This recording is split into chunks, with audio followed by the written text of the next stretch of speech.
Sports. We got a lot of stuff right now. Oh my gosh. It's crazy. You know what's on my TV right now? You do know. Yeah, it's Yankees and Brewers.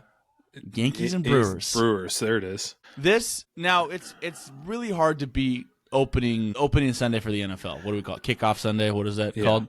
Yeah, Sunday kickoff. Yeah. Sunday kickoff. That's a hard sports day to beat. I would pick MLB Opening Day over NFL kickoff personally. Yeah, because and I don't know why. Baseball is like such a long journey. Yeah. So it's like, okay, here we are. Like the road starts now. But football is like it's here, and then before you know it, you're halfway through the season, And I feel like the longevity of baseball and how long it's been around, and like they've figured out a way to make this first day of baseball just awesome. It's like a holiday. Yeah, it is. It really is. Everybody's at the ball yard.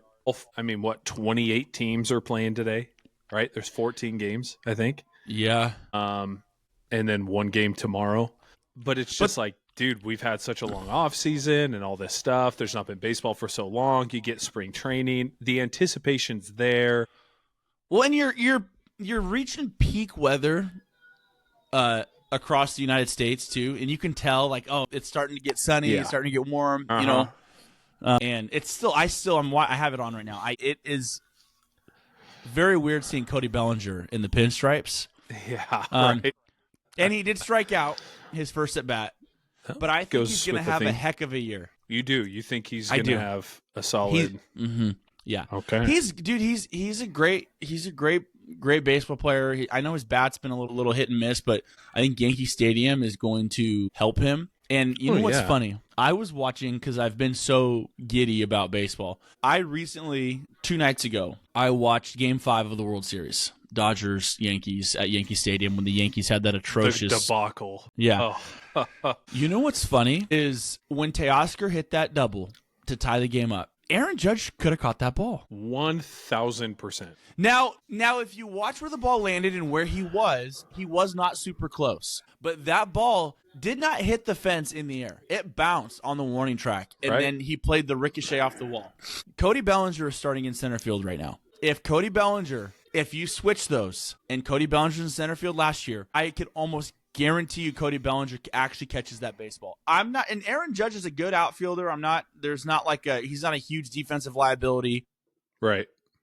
He had those 2 fluke plays. I'm not sure what his thought process was in letting that ball and playing the carom off the wall. But I watched it like 3 times. I kept rewinding, and I'm like, look at where that ball landed, and he's just playing the ricochet. So anyways, I think Bellinger is going to be a great signing for him. I think keeping Judge in right field. I don't think in any planet you would ideally want your 6'8", 180-pound guy playing center field is right. He should be at first base, realistically. I mean, come on. That'd be like sticking your best middle linebacker at cornerback or safety. Yeah. It just doesn't safety's probably a better example. But yeah, dude, baseball's back. I am calling it right now. Shohei Ohtani is going to homer in his first at bat at Dodger Stadium. Dude, that place will explode.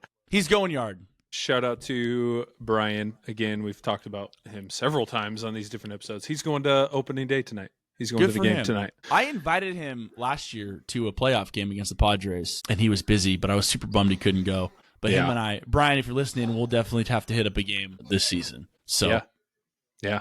So just to revisit too, a long time ago, maybe a month ago at this point, we called some shots on who we thought was going to walk out of the baseball season with a championship. Do you remember what your picks were? I think I picked the Dodgers and the Mariners in the World Series. The World Series, yeah. And I'm sticking to it. I picked Dodgers Orioles. Yeah. So, which I don't think is a bad pick, but I think I had Dodgers Mets in LCS, and then I think I said Orioles Red Sox ALCS. The Red Sox have a team right now. They got a full squad. They're good. And it's going to come down to their pitching. To me, I think the runs will be there. Sox Dodgers World Series would be pretty fun. I just honestly, dude, I don't see anybody beating the Dodgers, especially in now. Here's the hiccup: these dumb 5-game series. If you need the Dodgers. If you're going to get the Dodgers, you want to play them in 5 games because at that point you want to steal one. You don't want to get in the long 7-round fight with them because that's just if they're healthy. Which it's a death sentence. Yeah, but they're so good at this point where. you could even argue, and now this would diminish their odds like immensely. But even if let's say hurt, they still might have the best lineup in baseball. I think that's without very legit. Yeah. They're at least in the top 3, and then their pitching is loaded. They got 4 guys right now that could win a Cy Young on their team. It's so dumb. And then they have guys coming back right now. Then they had a top 4 bullpen in baseball last year, and then they just added Tanner Scott and what's his name? Kirby, blanking on his name. Shoot. They just added 2 other elite relievers. And it's there's just so much. They have so much space. Blake Trinan doesn't look like he's lost anything. No.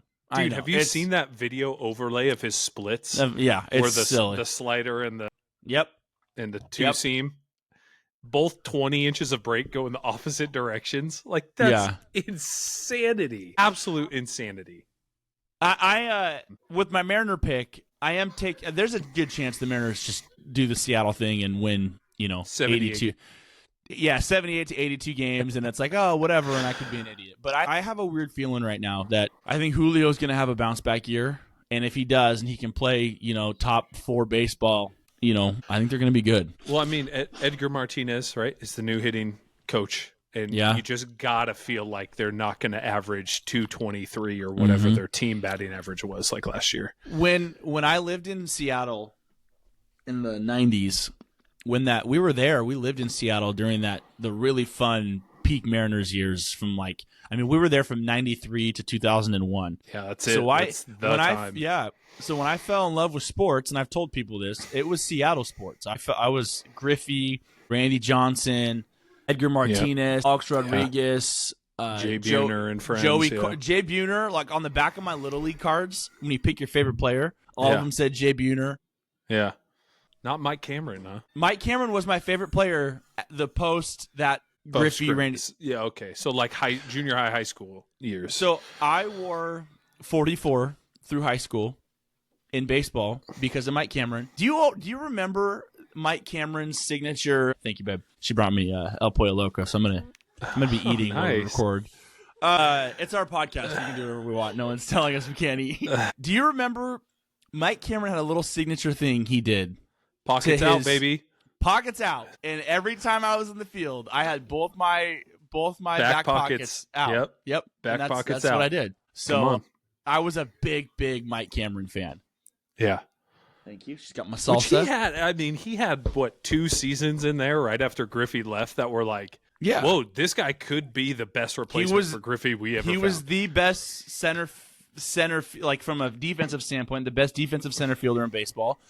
Yeah. And he had like a stretch of like 3 or 4 years where he was hitting like 35 home runs. Yeah. I think he was juiced out of his mind.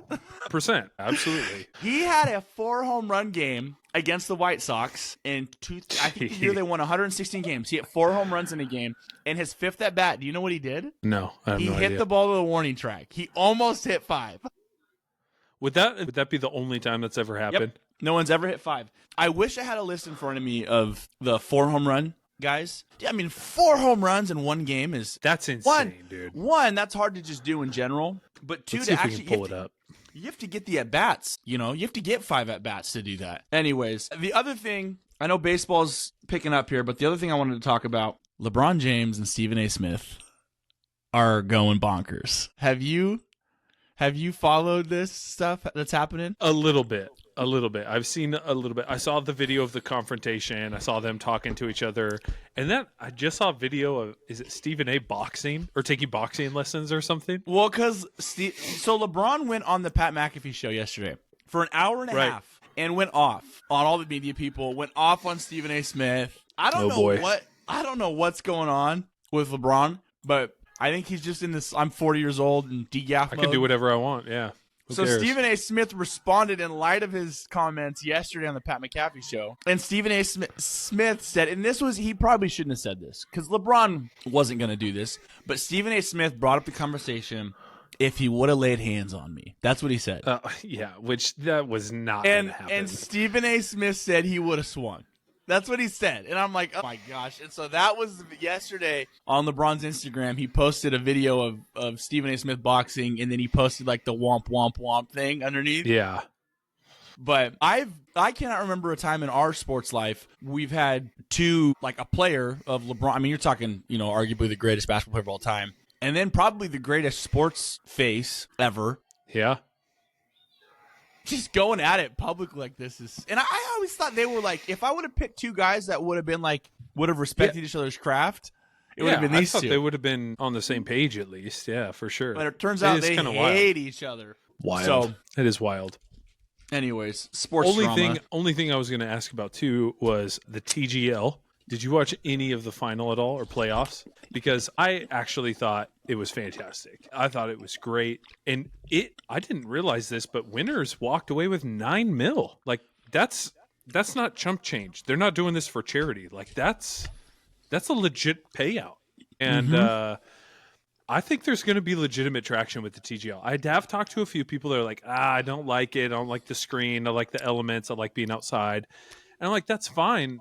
But like, I feel like you still have to respect the game for what it is. It's still not easy to hit those shots. And you also have to view it as like, and I think, because I have heard a few people say that too, it's not here to replace the tour. No. It's not here to replace golf. It's just an added bonus. Yeah, and I think it's fun. Great. Yeah, I think it's a blast. I will say this. I am curious, because I think it's a matter, no, I don't think it's a matter of if, I think it's a matter of when. When we start linking golfers who golfed in the TGL, to see them start struggling on the PGA Tour for whatever reason. The elements are different, the putting's different, the sand shots are different. So I will be curious to see the first golfer where it's like, maybe the PGA or maybe the TGL might have maybe messed with something, because it's a whole different thing. Yeah, it is different, but they are still hitting off real grass. They're hitting out a real rough with those little patches of stuff that they have. Like, there's no wind though. There's no wind. That's true. But yeah. I don't know. The names they have in the TGL, they're not nobodies. These are like proven dudes on the tour. Billy Horschel, JT Thomas, or Justin Thomas. I mean, Patrick Cantlay. These guys are known, and they're known for their ability. Those guys don't just lose that. I feel like they get enough practice in. They're not going to lose that. It's going to be if a team shows up or they expand it to more teams, and some dude who's first year out of being off the amateur tour, like the Corn Ferry Tour does it, I could see him maybe struggling. I just don't think you're going to see Cam Young or Cam Smith or any of those guys struggle with it, because they're proven. You know what I'm saying? Yeah. But anyways, if they were, this is the one tweak I'd make to keep it, because it is more entertainment. It's competitive. I mean, those guys care. You can tell when they're when the putts and all that stuff, they care. Yes. I think they should add one really good golf celebrity to each team. Like, if you could get a Tony Romo, if you could get a Steph Curry, so you had those guys golfing with guys like that. Which is interesting, because that's exactly what the Live Tour is doing. Have you seen that? I have not. I followed much with the Live Tour. They're creating a basically content creator tournament, essentially. So all those YouTube golf guys are getting paired with Live people. Yeah, a bunch of them, and there's going to be a tournament, which sounds like it's legit. So I'm interested to see that. But back to baseball real quick. Excuse me, 18 people. Only 18 in the history of baseball have hit 4 home runs in a game.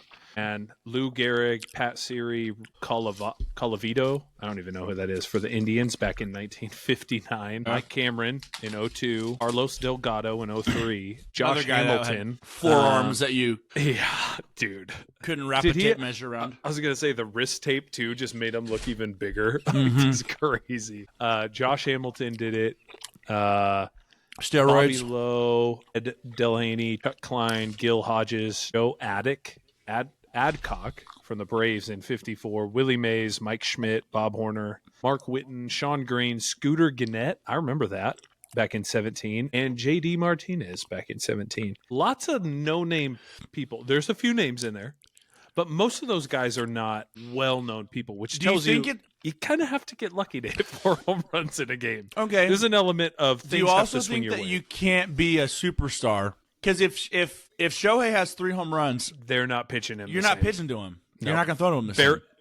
That's why Barry Bonds isn't on that list. Right. Because he'd get 3 swings a game, and he'd crush 2 of them and get walked a third time. You know? So, yeah, you almost can't be a superstar, which is a good point. You kind of have to just hope it goes away.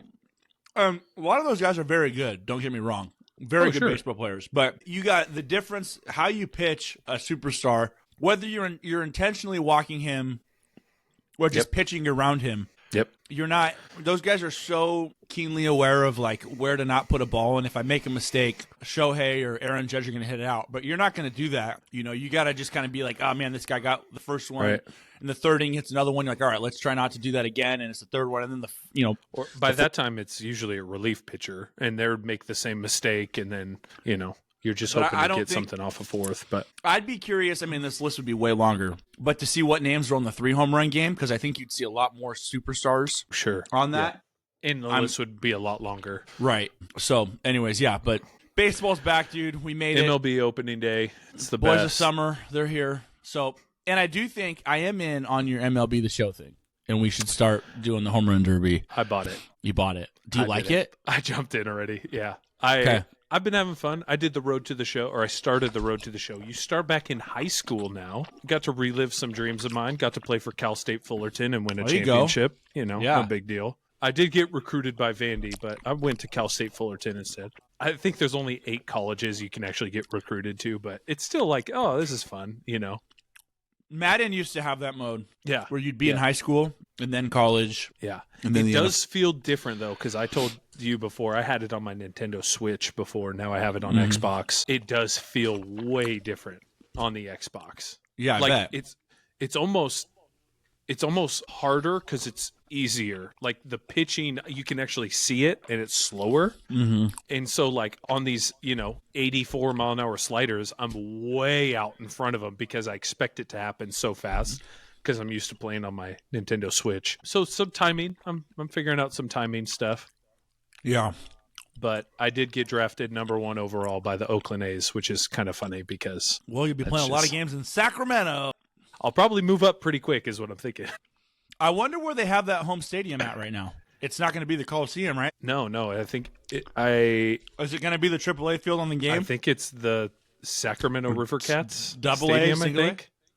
No, I think it's AAA. I think it's a AAA club. That'll be kind of an interesting twist to that game. Where they're going to play their home games. They're a joke. I know. So, absolutely. Anyways, joke. All right. Well, there's a week of sports. Yep. Next week we'll have probably a baseball update. Lots of baseball updates. Maybe we'll do a home run leader tracker. And we'll talk some more NFL free agency because there's been some more signings. The draft too. That's right. Yep. So, anyways, cool. See you guys next week.